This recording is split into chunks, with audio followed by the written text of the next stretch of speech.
윤석열 대통령이 서해 공무원 피격 사건을 포함해 문재인 정부가 공개를 거부했던 정보를 추가로 공개할 수 있다는 뜻을 내비쳤습니다. 이에 따라서 신구 권력 간 충돌 양상도 더 격해지는 모습인데요.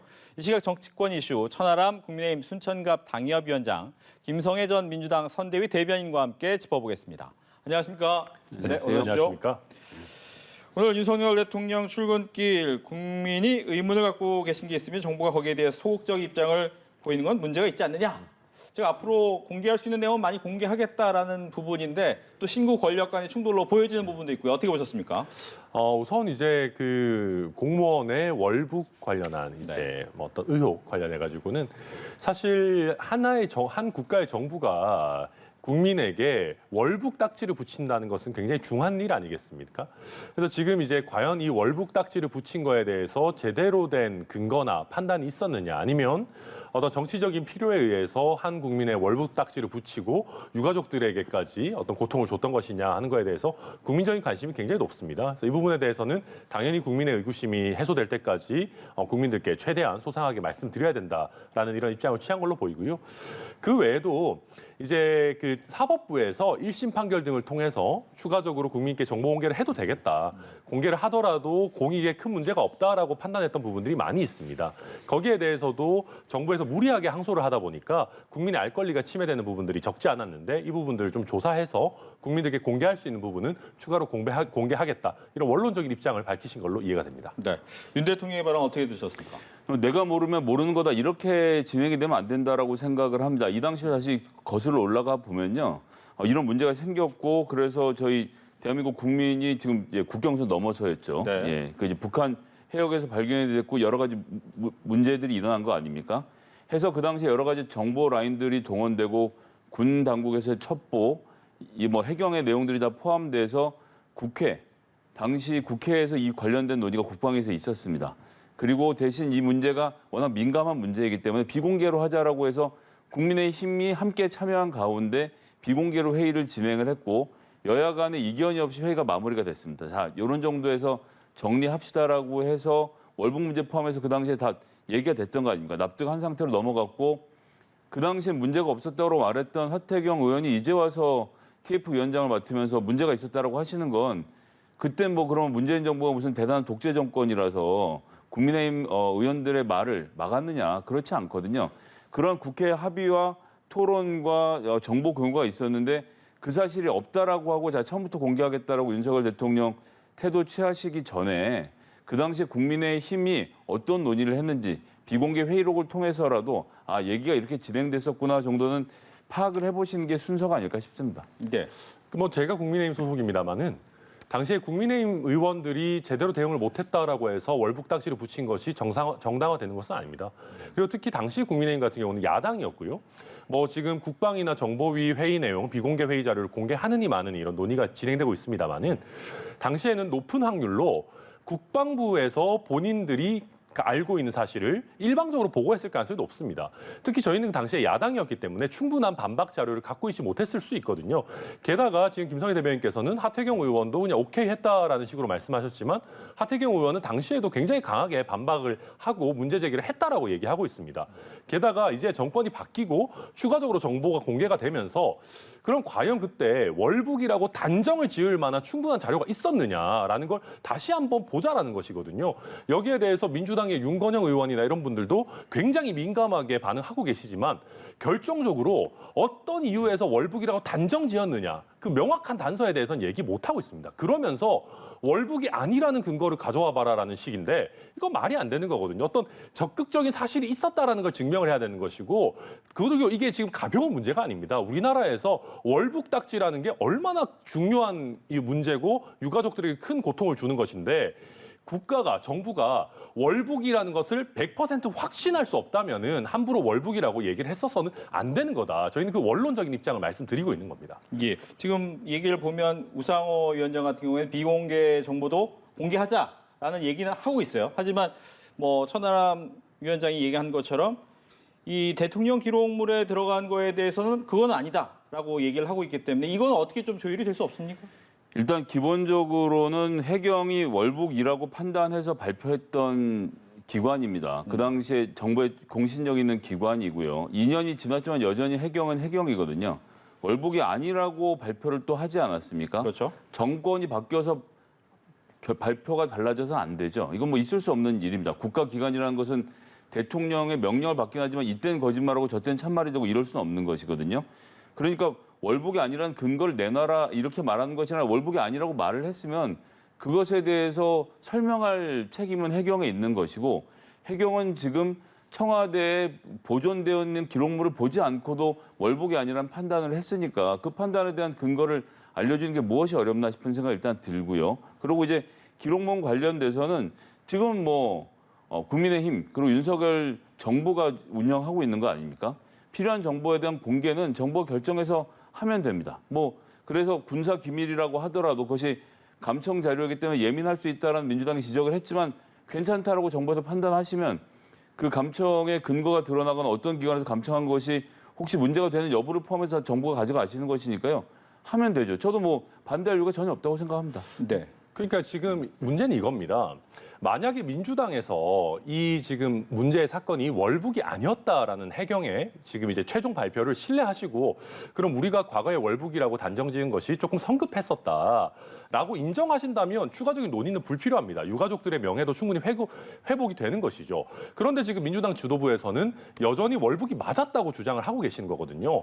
그렇다면 이게 정말 월북이었는지 아니면 이번 해경의 발표대로 월북이라고 단정지을 수 없는 것이었는지 다시 한번 논의가 필요한 것이죠. 지금이라도 민주당에서 월북이라는 이 판단이 너무 지나치게 성급했다는 거 인정만 하신다면 추가적인 어떤 첩보 자료의 노출이라든지 비공개 자료의 노출로 인한 국가 어떤 정보 역량의 후퇴 이런 것들 다 막을 수 있는 것입니다. 그런데 민주당에서 지속적으로 월북이었다는 주장을 거둬들이지 않으시니까 문제인 것이고요. 그리고 당시 해경에서 지금 그 청와대 쪽에서 외압을 받은 것이 아니냐라고 하는 여러 가지 논란들이 언론에 의해서 나오고 있습니다. 그래서 심지어 최초에 인천해경청에서는 우리가 월북이라고 단정할 수 없다라고 하니까 이게 관할 해경청도 아닌 중앙해경에서 갖고 가가지고 거기에 있는 높으신 양반이 이거는 월북이라고 판단된다라고 단정을 한 것이거든요. 거기다 대서 2년 있다가 지금 해경에서 갖고 있는 자료를 쭉 보더라도 단정을 할 수는 없는 문제다라고 이제 얘기 나온 것 아니겠습니까? 그래서 이게 팩트가 달라졌다는 게 아니라 한 국민에게 월북 딱지를 쉽게 붙일 것이냐 아니면 완벽하게 해결이 안 된 이상 쉽게 월북 딱지를 붙여서 안 되냐 하는 이 두 가지 태도 중에 뭐가 옳은지는 저는 국민들께서 충분히 파악하시리라 생각합니다. 네, 국민의힘에서는 이제 며칠 전에는 정보를 공개해야 된다고 하시다가 이제 또 군 첩보 말씀하시면 저희로서는 참 드릴 말씀이 없고요. 어쨌든 대통령께서 국민이 의문을 갖고 계신 것이 있으면 정부가 거기에 대해서 소급적인 입장을 보이는 게 문제가 있다고 판단하셨으니 필요한 정보들을 공개해서 납득시키면 된다고 생각하고 문제가 있다면 책임자가 처벌을 받으면 되겠죠. 알겠습니다. 여기서 이제 명확하게 할 것은 이제 이번에 해경에서 발표한 것은 월북이 아니다가 아니라 자진 월북의 증거는 없다라는 단정할 수 없다. 표정을 단정할 수 없다라고 했다는 부분을 다시 한번 확인을 하면서 다음으로 넘어가도록 하겠습니다. 그랬더니 이제 이 여야 간 충돌이 또 하나 나오는 것 중에 하나가 탈북어민 강제 북송 사건까지 얘기가 나왔어요. 여기까지 해야 됩니까? 네, 저희도 이게 무작정 이제 이 과거를 이렇게 또 다 헤집고 이런 건 이제 원래 민주당이 많이 하시는 거고 저희는 그렇게 많이 하진 않는데요. 근데 이제 얘기를 하다가 혹시 좀 국민적인 의구심이 나오는 부분이 있거나 저희가 추가적으로 확인이 필요하다라고 하면 추가적으로 조금 더 이 진상규명의 범위를 넓힐 수는 있겠습니다만은 지금 당장 저희 당에서도 중요한 것은 이 월북 의혹 이 부분을 국민들의 이 의혹을 해소하고 또 유가족들의 명예를 온전하게 회복시키는 일 이거를 지금 최우선 과제로 삼고 있는 상황입니다. 예. 여기에 추가로 하나만 더 드리면 이런 탈북 어민뿐만 아니라 정보 공개 내용에 문재인 전 대통령의 부인 김정숙 여사의 옷값 이 부분도 포함이 되는 겁니까? 지금 일단 그 정보공개 청구에 있어서 법원에서 공개해도 된다라고 했던 부분에 대해서 전수조사를 나름대로 하고 있는 것으로 알고 있습니다. 그래서 그 김정숙 여사의 옷값 부분도 제가 알기로는 사법부에서는 공개가 가능하다라고 한 부분이 있는 걸로 알고 있거든요. 네. 그러면서 그런 부분까지 포괄해서 전체적으로 살펴보고 있는 것 아닌가 이렇게 알고 있습니다. 민주당 입장에서는 전 정부를 향한 너무 광범위한 어떻게 보면 신구 권력의 나누기라고 볼 수도 있겠어요. 예, 여기 탈북 어민 강제 북송 사건이라고 하는 것은 북한에서 내려온 어부가 다시 북한으로 돌아간 사건이죠. 예. 그런데 지금 국민은 이것까지 해보자 하는 거 아닙니까? 그럼 북한 주민은 어떻게 접촉하셔서 정보를 가져오시려는 건지 잘 모르겠는데 뭐 필요하다면 해야죠. 뭐 지금 윤석열 정부인데 검사도 있고 경찰도 있고 다 동원해서 하시면 되지 않겠나 싶습니다. 저희들로서는 말릴 이유가 별로 없어 보이고요. 하시고 싶은 대로 지금 경제 어렵고 민생이 괴로운데 그것보다는 어쨌든 이 당시에 지금의 상황을 모면할 수 있는 시원한 사이다를 드시고 싶다면 충분히 하실 수 있는 일이라고 생각하고 전수조사 부분도 그렇습니다. 즉 문재인 정부에서 정보 공개를 뭐 안보라든지 여러 가지 이유로 꺼려했던 것들이 무엇인지 아이템을 지금 다 골라서 그중에서 뭐가 문제가 있었나 짚어보신다는 거 아닙니까? 윤석열 대통령께서 후보 시절에 중앙일보 인터뷰에서도 문재인 정부의 적폐청산 해야죠, 돼야죠까지 말씀하셨으니까 뭐 공언하신 대로 진행하는 거라서 이것이 경기 회복에 어떤 도움이 줄지는 모르겠습니다만 필요한 일이라고 생각하시면 하시면 된다고 생각합니다. 네, 근데 저희는 이제 민주당의 내지는 문재인 정부의 과도한 적폐 청산이 국민들께 이제 굉장히 많은 피로감을 줬던 것을 알고 있기 때문에 이런 부분 뭐 오래 끌고 가지는 않지 않을까. 탈북 네. 어민까지 지금 아니, 북송을 그렇다고 확인하신다고 하니까. 탈북 어민한테 예. 연락해서 물어보고 그러지는 않을 겁니다. 아니 그러니까 네. 그래도 할 이런 방법도 아이템까지 좀 없고요. 찾아내시는 거 보면 되게 하고 싶어 하시는 거 아니 같아요. 뭐 의구심 있는 부분도 좀 살펴봐야죠. 알겠습니다. 어느 정도까지 의구심이 있고 어느 정도까지 얘기할지를 또 봐야 될 텐데 또 하나는 이 산업부 블랙리스트 수사를 놓고 이제 뭐 아무래도 정치보복적 수사가 있는 거 아니냐라고 민주당에서 얘기를 하고 있는 가운데 전현희 권익위원장 같은 경우에 나 임기대로 그대로 마치겠다. 역시 한 방통위원장 같은 경우에도 임기가 주어졌으면 끝까지 하겠다라는 입장인데 국민의힘이나 윤석열 대통령 입장에서는 뭐 국무회의에 꼭 참석할 인원은 아니니까 안 나와도 되지만 좀 알아서 해달라 이런 분위기가 보여요. 그렇죠. 저희가 이제 그렇다고 해서 이분들한테 사직서를 강요하고 뭐 임명권자가 직접적인 압력을 가하면 이게 블랙리스트 사건이랑 또 똑같아지는 거 아니겠습니까? 그러니까 이제 정치적인 주장을 할 수밖에 없는 것이죠. 권성동 원내대표 같은 경우도 정부의 국정 철학과 맞는 분들로 좀 바뀌었으면 좋겠다 이런 희망을 표현한 것이고요. 아마 윤석열 정부도 그런 희망을 표출하고 있는 것 같은데요. 뭐 아까도 말씀드렸습니다마는 블랙리스트 사건이 이미 선례가 굉장히 많이 쌓였습니다. 그래서 이분들을 억지로 내쫓을 수는 없거든요. 그래서 두 분 다 임기를 지키시겠다라고 하면 아마 임기를 지키는 방향으로 진행될 수밖에 없지 않을까 예상이 됩니다. 네.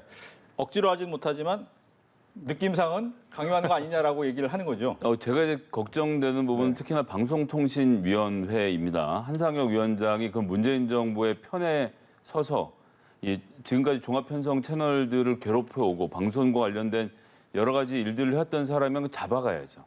그러니까 지금 임기를 그만두라. 현 정권과 코드를 맞출 사람을 구하겠다는 말은 전 듣고 좀 깜짝 놀랐습니다. 방송통신위원장은 굉장히 엄정한 중립을 요구하는 자리인데 현 정부와 코드를 맞춘다는 말씀 무슨 말씀인지 사실 좀 이해하기가 어려웠고요. 게다가 아니나 다를까 딱 되자마자 2020년에 채널A 사건 관련돼서 제 승인을 보류했던 것, 뭐 제 기억으로 한 2달 정도 보류했던 걸로 기억을 하고 있는데요. 105점이 기준 최저점인데 109점 간당간당 넘어서 거기에 관련된 세부 계획서를 제출하도록 하고 세부 계획서를 받고 보류를 풀어서 정상적으로 방송을 하고 있지 않습니까? 근데 그걸 그 당시에, 그러니까 2020년 당시에 윤석열 검찰총장이 계실 때 뭐 법치주의란 뭐 법세련 뭐 이런 고발 많이 하시는 단체가 고발해놨던 것을 지금 검찰이 수사를 시작했단 말이에요. 윤석열 대통령이 검찰총장 시절에 누가 수사를 못하게 했습니까? 아니었거든요. 그런데 이제 와서 2년이 지나서 자, 여당 원내대표가 자 좀 나가시면 어떻습니까? 얘기하고 나서 검찰이 바로 들어가서 수사를 들어가는 모습. 야, 그럼 이게 이제 법적으로는 원내대표는 임명권이 없으니까 블랙리스트는 아니겠지만 바깥에서 보기에는 여당 원내대표가 딱 한마디 하고 검찰이 바로 수사에 들어가면서 참 고발인 조사부터 시작하는 이런 장면들 뭐 국민들이 판단 충분히 하실 수 있을 거라고 봅니다. 네, 하실 말씀이 있습니다. 네. 근데 이거는 저는 정치적인 주장으로서 얼마든지 할 수 있다고 생각해요. 권성동 원내대표 입장에서. 저는 이제 검찰의 움직임을 얘기하는 거죠. 이거 검찰과 뭐 권성동 원내대표가 그렇게 뭐 짜가지고 한다 이렇게 볼 수 있는 상황은 아니고요. 고발이 들어왔던 것이기 때문에 차근차근 수사를 해 나가는 것 아니겠습니까? 그리고 이제 저는 그래서 민주당의 이 전체적인 태도를 보면 이제 검찰과 경찰이 수사를 하기만 하면 우리를 쫓아내려고 한다. 뭐 정치적인 수사다. 이런 식으로 이제 계속적으로 방어를 하시려고 하시는데 아니요, 이거는 2년 2개월이 지나서 수사를 하니까 말씀드리는 거예요. 그러니까 근데 반대로 놓고 보면 이제 뭐 블랙리스트 사건이라든지 여러 가지 수사가 진척되지 않았던 것이 문재인 정부의 조국 사건 수사 이후로 굉장히 여권의 눈치를 잘 보는 검사들의 비겁한 행태가 아니었나라는 문제 제기를 반대로 저희는 하는 것이고요. 이제는 정권이 바뀌어서 그런 정치적 압박이 없어졌으니까 순리에 맞게 수사가 진행되지 않을까 뭐 저는 그렇게 예상합니다. 알겠습니다. 또 하나는 이제 앞서도 얘기했지만 경제가 참 어려운데 국회는 뭐 하는 거냐 이런 얘기할 때 국회는 원구성 중입니다라고 얘기를 할 수밖에 없어요. 근데 원구성이 안 됩니다. 근데 안 되는데 오늘 국민의힘이나 더불어민주당이나 하나씩 얘기는 했어요. 국민의힘은 뭐라고 했냐면 마라톤 협상에서 좀 만들어 보자. 근데 민주당에서는 안을 갖고 와라, 양보안을 갖고 와라. 결국 안 될 것 같기도 하고요. 어떻게 봐야 됩니까? 이거 먼저 좀 얘기하시죠. 네, 일단은 정말 원구성 빨리 해야죠. 이게 지금 하루 이틀 일도 아니고 사실 장관 임명들뿐만 아니라 국회에서 지금 논의해야 되는 수많은 법안들이 있는데 그러다 보니까 권성동 원내대표 입장에서도 여당으로서 충분히 책임감을 가지고 뭐 마라톤 협상을 하자라는 것이고요. 근데 지금 민주당에서는 뭔가 양보안을 가져와라라고 하는 것인데 민주당에서 요구하는 양보안은 단 하나일 겁니다. 법사위원장을 과거의 약속과 다르게 민주당에서 가져가겠다라는 게 민주당에서 의미 있게 생각하는 양보안일 것 같은데요. 근데 이게 저는 민주당도 좀 잘 생각하셔야 된다고 생각해요. 이번에 원구성 빨리 하기 위해서 저희가 양보를 글쎄 하지 않을 것 같지만 이게 이런 식으로 법사위를 민주당이 가져가게 되면은 우리 국회에 몇 안 되는 좋은 관행이 하나가 파괴가 됩니다. 의장과 법사위원장을 분리하고 또 소수정당에게 법사위원장 자리를 줘서 최소한의 견제 권한을 주는 우리 국회에 몇 안 되는 좋은 관행이거든요. 한번 상상을 해보십시오. 2024년에 저희 국민의힘이 만약에 총선에서 이겨가지고 다수당을 점하게 되면요. 이대로 민주당이 얘기하는 대로 하면 저희가 국회의장, 법사위원장에다가 여당까지 동시에 할 수 있는 관행이 생기게 돼요. 저는 그래서 민주당에서 과거에 대선 이길 줄 알고 무리하게 막 이런저런 제도를 만들어놨다가 낭패를 보지 않았습니까? 이번에도 다음 총선을 민주당이 100% 이긴다는 보장이 없는데 우리 국회에 좀 좋은 관행을 유지해 주셨으면 좋겠다 하는 생각이 듭니다. 그렇다면 민주당이 생각하는 양보안, 어떤 양보안이 필요한 겁니까? 양보가 아니고요.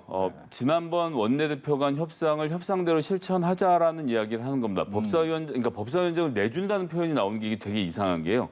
법사위원회에 아무도 없습니다. 지금 위원장도 없고 아무도 없어요. 그렇죠. 그러니까 국회 구성은 완전히 백지입니다. 민주당이 자, 이 자리 내 자리니까 못 내줘라고 어딜 깔고 앉아갖고 국민의 몰민쳐내는 상황이 아니고요. 양당이 합의하지 않으면 일이 진척이 안 되는데 그 당시 원내대표 합의가 있습니다. 내용은 법사위와 관련된 두 가지죠. 체계와 작구 심사라는 법사위 본연의 업무를 넘어서서 안건을 조정하고 흔드는 일을 하지 않도록 법사위를 바꾸고 그리고 그것을 국민의힘이 가져가는 것으로 합의가 되어 있었잖아요. 국민의힘 지금 달라고 하는 것이고 민주당은 자, 그 전제 조건인 체계와 작구 수정 외에는 하지 않겠다는 약속을 해라라고 하는 것이기 때문에 여기는 아무런 양보가 없습니다. 지난번에 합의한 대로 실천하자 이야기를 하고 있는 것인데 제가 오늘 아침 모 일간지에서 읽었던 그 충격적인 국민의힘 한 의원의 말씀은 지금은 윤석열 정부의 시간이기 때문에 원 구성 그렇게 중요하지 않다. 오히려 이제 원이 없는 상태에서 대통령이 드라이브를 걸어가시는 모습을 기대하는 그 의원의 말이 지금 국민의힘의 본 이 속내가 아닌가 싶은데 그래도 국회가 필요합니다. 민주당을 잘 얼르고 민주당과 함께해서 만들어가자는 법을 바꿀 수가 없지 않습니까? 시행령 정치는 길게 할 수 없고요.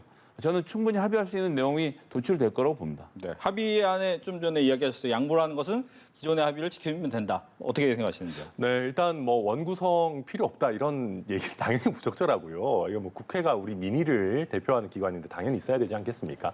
그런데 이 체계 작구 심사 권한을 축소하는 부분에 대한 논의도 사실은 원이 어느 정도 구성이 돼 있어야 할 수 있는 논의이기도 합니다. 그러니까 지금 이제 국회의원들이 각자의 소속 상임위가 없이 완전히 붕 떠 있는 건 아니겠습니까? 그래서 저는 민주당에서 뭐 이런저런 논의를 좀 더 진척시키기 위해서라도 저는 권성동 의원의 이 마라톤 협상 이 제안을 좀 받아들여 주셨으면 좋겠다 하는 생각입니다. 알겠습니다.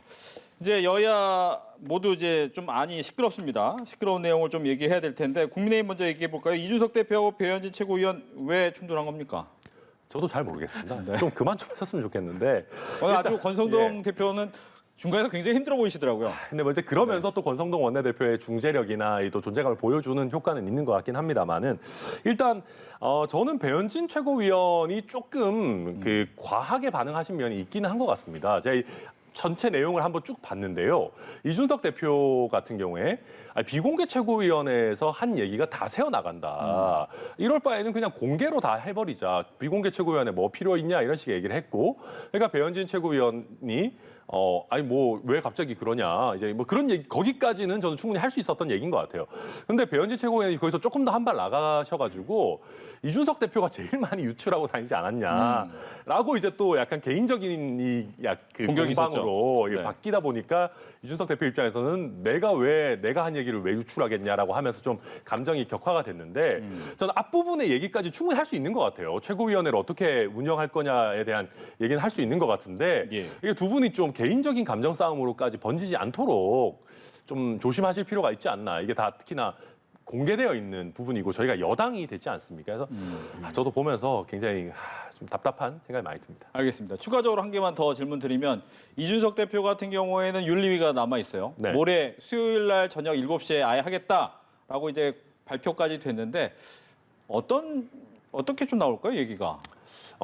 저는 지금 이제 걱정되는 부분은요. 뭐 윤리위가 독립적인 기구이기는 합니다만은 당 대표 그리고 이제 지선과 대선을 모두 이긴 당 대표에 대해서 사실상 당대표직을 수행할 수 없게 되는 징계를 내리고 또 그 징계에 대해서 명확한 근거가 없다라고 하게 되면 네. 저희 당은 어마어마한 경랑으로 빠져들 겁니다. 그래서 저는 윤리위가 어떤 결론을 낼지는 뭐 윤리위의 뭐 결단이겠습니다만은 본인들이 내리는 징계에 걸맞는 수준의 근거가 좀 있었으면 좋겠다. 그래야지만 이게 정치 공방이 되지 않고 어떻게 보면 넘어갈 수 있는 부분인데 네. 제대로 된 명분이나 근거가 없이 그냥 결정만 내려버린다라고 하게 되면은 그럴 가능성이 있습니까? 뭐 제가 뭐 윤리위에 속하지 않아서 자세히는 모르겠습니다만은 이게 지금 저희 당이 안 그래도 당내 내지는 저희 당원들 사이에서 세대 갈등이 어느 정도 이미 있습니다. 저희 지지층이 이제 기존의 6070 지지층과 2030 지지층이 정치를 바라보는 시각이나 어떤 그 정치인을 좋아하는지 이런 부분들이 좀 갈리게 되거든요. 근데 윤리위에서 이 부분에 대한 제대로 된 고려나 근거 없이 그냥 빵 터트리는 식으로 가게 된다고 하면 저희 당내의 세대 갈등이 걷잡을 수 없는 수준이 될 수도 있겠다. 저는 뭐 걱정을 하면서 지금 보고 있습니다. 알겠습니다. 이번에는 민주당 내부 사정 얘기 좀 하겠습니다. 이재명 의원은 당대표 나옵니까? 그거는 진짜로 모르는 것 같아요. 그런데 왜 얘기를 나오시겠죠. 여쭤보냐면 어제 이제 지지자들을 만났어요. 원래는 이제 좀 잔행하겠다, 무거운 네. 수행하겠다 이렇게 얘기를 하셨는데 지지자들과 만나서 당원의 지위도 필요하다 이런 얘기를 하면서 룰 얘기도 좀 하는 걸 보니까 많은 분들이 당대표 생각이 아직 계시네 이런 생각을 하거든요. 근데 이걸 뭐 제가 너무 일방적으로 말씀드리면 안 되는 거긴 한데 네네. 지금 현재 구도상으로 그냥 솔직하게 말씀드리면 이재명 의원이 당대표 출마를 결심하면요. 권리당원의 비율이 41대랑 예를 들어서 지금 대의원 비율이 현 45에서 20으로 줄어들고 여론조사가 30이 붙거나 네. 아니면 현행 룰로 가거나 저는 아주 큰 차이를 만들 수는 없을 거라고 봅니다. 왜냐하면 최근에 나왔던 여러 여론조사를 보면 이재명 의원을 제외한 다른 당대표군의 지지도는 한 자릿수도 되게 낮은 한 자릿수였어요. 그게 지금 현실적으로 그런 상태이기 때문에 이재명 의원이 얘기했던 당원 얘기는 그냥 말 그대로 원론적인 이야기. 왜냐하면 그 자리에 당원들이 많이 와 계시니까. 그리고 우리 지역에도 당원을 2배로 늘려야 된다라는 이야기 차원에서 나온 것을 이제 문장 하나를 우리가 좀 과대 해석하는 것이라 생각하고요. 그리고 지금 대의원 45에서 20으로 줄이는 안에 대해서는 장경태 의원이 지금이 아니라 4월에 이미 만들어놓은 혁신안이 있었던 것이거든요. 네. 그 혁신안대로 하는 것도 무난하겠는데라고 생각하는 사람이 있고 그렇게 해서 안 된다는 그룹들이 있는데 잘 아시겠지만 룰 세팅에서 자기 쪽으로 유리한 룰을 만들려고 하면 나가서 이기는 경우가 잘 없습니다. 하기 때문에 룰 세팅은 말 그대로 출마하시는 분들끼리 합의하면 되는 내용이라서 이재명 의원이 당대표 출마를 전제로 해서 당원 얘기를 꺼냈다고 보기엔 조금 무리일 것 같습니다. 예. 그런데 한 가지만 더 질문 드리면 이재명 의원 같은 경우에는 현재 이제 뭐 성남 FC나 등등 여러 가지 수사의 대상이 돼 있기 때문에 물론 당 대표가 된다면 대선 주자의 당 대표 또 민주당의 색깔을 딱 만들어갈 수 있겠지만 오히려 또 법적인 리스크가 더 커지면 민주당 입장에서는 부담스럽진 않을까? 그건 뭐 대표가 되든 되지 않든 전 크게 상관이 없다고 보는 게 어쨌든 대통령 후보였던 분이시지 않습니까? 네네. 전 뭐 대장동권도 그렇고 성남 FC도 그렇고 수사하고 싶은 대로 수사하고 무혐의로 처리가 돼서 이재명 후보가 이제 그것을 어쨌거나 어떤 형태로든 벗고 나야 다음 진도로 나갈 수 있는 것이니까요. 근데 그 안에서 진짜로 문제가 있는 게 드러나면 예, 그가 당대표이든 혹은 대선 주자였든 민주당에게 미치는 타격의 규모는 같을 거라고 보기 때문에요. 네. 그 여부 때문에 또 출마하는 건 크게 상관이 없다고 보고 있습니다. 짧게 하나만 더 드리겠습니다. 박지원 전 비대위원장이 최강욱 의원 중징계 얘기했는데 그렇게 되겠습니까? 매우 부적절하죠. 아니, 이미 비대위원장 그만뒀는데 윤리위에다가 이렇게 징계하라 저렇게 징계하라고 주문하는 것이 윤리의 독립성을 해치는 발언 아니겠습니까? 당 지도부라고도 해서는 안 되는 발언인데 그런 식으로 다시 여론몰이하는 것은 글쎄 그냥 윤리가 알아서 판단하면 되는 문제라고 생각합니다. 알겠습니다. 이렇게 해서 정치권 이슈 두 분과 함께 이야기 나눠봤습니다. 오늘 이야기 잘 들었습니다. 감사합니다.